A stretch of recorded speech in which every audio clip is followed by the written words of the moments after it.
everyone, I'm Morgan, and today I'm going to talk to you about 4 new releases I've read not so recently. So as usual, I'm going to go from the one I like the least to the one I like the most. So the first one I'm going to talk about is I Keep My Worries in My Teeth by Anna Cox. This was a book I got from NetGalley, from the publishers, and it was a weird one, let me tell you.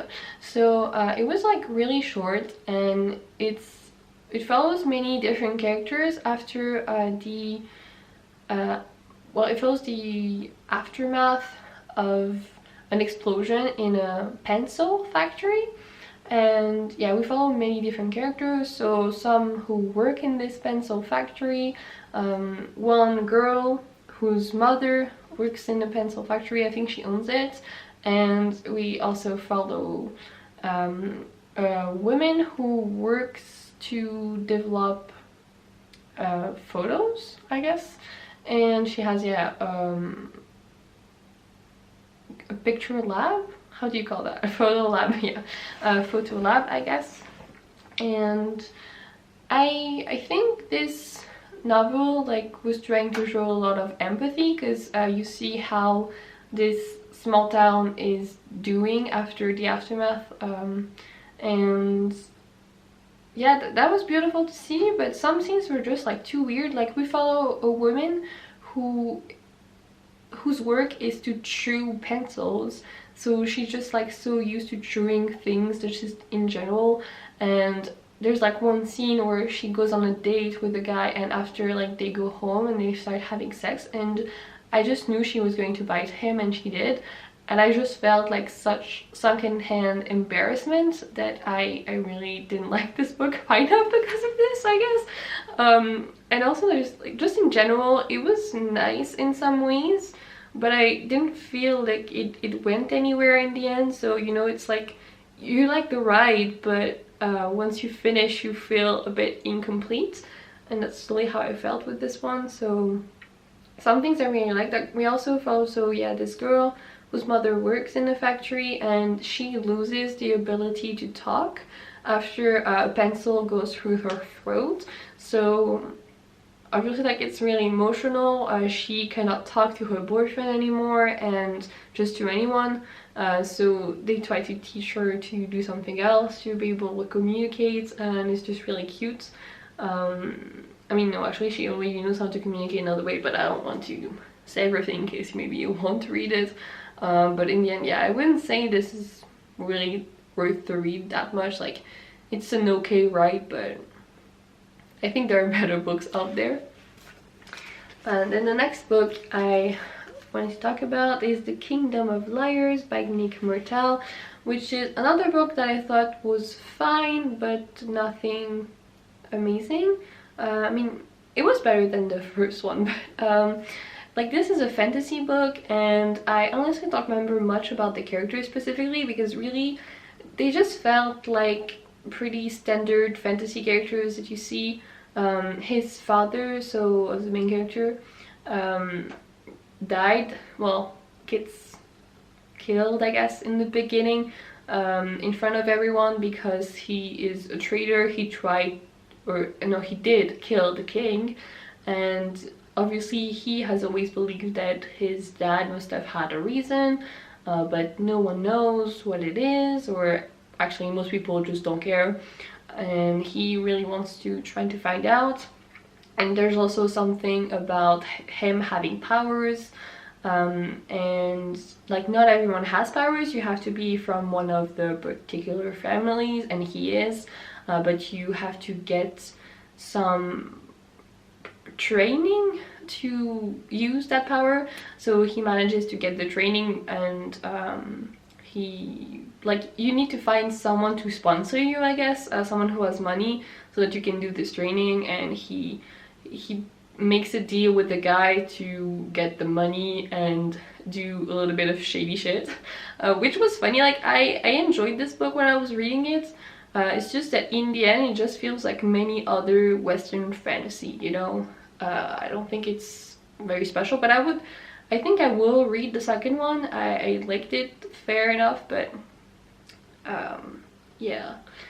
And also just the whole book moved because of one plot point. Like, you had this friend of his who was mad at him because he didn't manage to protect his little brother, and like it just didn't make any sense. Like, obviously it wasn't his fault, and from everything we'd heard so far about his friend, I think he was the kind of person that was sensible. So it just felt so stupid to me, like how he had written this. I was like, you just need him to be mad and it doesn't need to make sense. So that was annoying for me. But in general, I liked this book. Like, I remember staying up to finish it because I feel like the book really had a good momentum. Like, it managed to build it, and towards the end I just really wanted to know what would happen to the main character. So yeah, and then you have a bit of a cliffhanger at the end, as you usually do. And so yeah, I think it was fun. And the next book comes out next year, I think. And I actually got that one also from NetGalley, so it was still a good experience. And then another book I got from NetGalley actually is Braised Pork by Anne Yu. I've been meaning to read this for ages. It has come out in April, I think, and I'm so late in all of my NetGalley books. Like, it's crazy. I need to try to catch up, but anyway, this book is magical realism, and it's about this woman whose husband dies at the beginning of the book. Like, he just sort of drowns at the beginning in the tub, which feels weird, but I guess it's a thing that happens. But I think he didn't really drown. It was something about his heart, maybe, I'm not sure. Anyway, that's not really that important. But after he dies, like, she finds a piece of paper that he draw on, and there's like a fishman on it or something that looks like it. So with like a head of a fish and the body of a man, and she wants to know where that comes from because he went on the trip by himself, like I guess a few months before he died, and she never knew anything about it. So she starts to wonder about that, and just in general, like, she feels weird after his death because I mean, she lives in, I don't know if it was Japan or some other Asian country, and over there like, you usually live with a man, you don't live alone, or if you do, like, it's not well thought of. So nowadays she doesn't really know how to live anymore. So she keeps going to this bar and talk to this waiter, well, barman, I guess, and they start a relationship, and I think it was really nice to see them together. Like, they, I don't know, she was just learning things about herself finally, and that was nice to see. Obviously, like, people getting to know themselves, I like that. And I don't know, like, it was nice. And eventually there is a bit, like, the plots move through because of this drawing, and she keeps searching for the origin of this. And yeah, she goes on a trip, and I don't want to give you more information, obviously, but I just really liked it. Like, it goes in a weird place, I guess, because it is magical realism, so it can feel a bit weird, but I don't know, I really liked it. But I don't really know why I did. Like, I guess the writing is good, first of all, but that's not it. Like, I guess, yeah, I'm definitely a character driven reader, so I liked her character, but yeah, I don't know, I liked it. That's the takeaway here. Maybe I will think about this more and tell you something else, but that's what I have right now.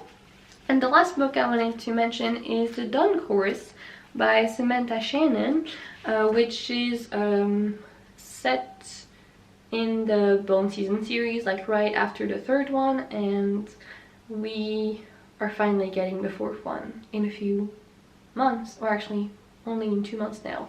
But anyway, this follows Paige and Warden, two of the like main characters of the Bone Season series, and it's set so right after the third one, and it follows them in Paris after the events of the third one, which were pretty traumatic for mostly for Paige, but also a little bit for Warden. So it explores a bit of PTSD, I guess, and other mental health issues, and it was just really good and short. Obviously, like, it's a novella. I think it's 98 pages or something, and I always loved Samantha Shannon's writing, so I knew I would like this. This doesn't deal that much with the fantasy aspect of the series, which is fine.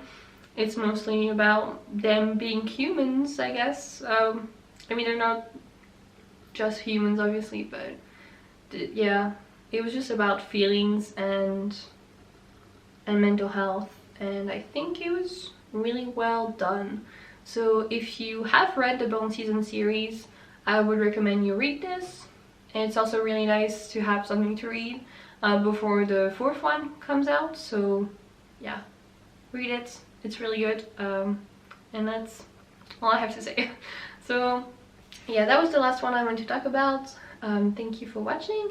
Please tell me if you have read any of these books, or if you want to read them now, maybe after hearing me talk about them, as I'd love to know. And I hope to see you in another video. Thank you again for watching, and goodbye.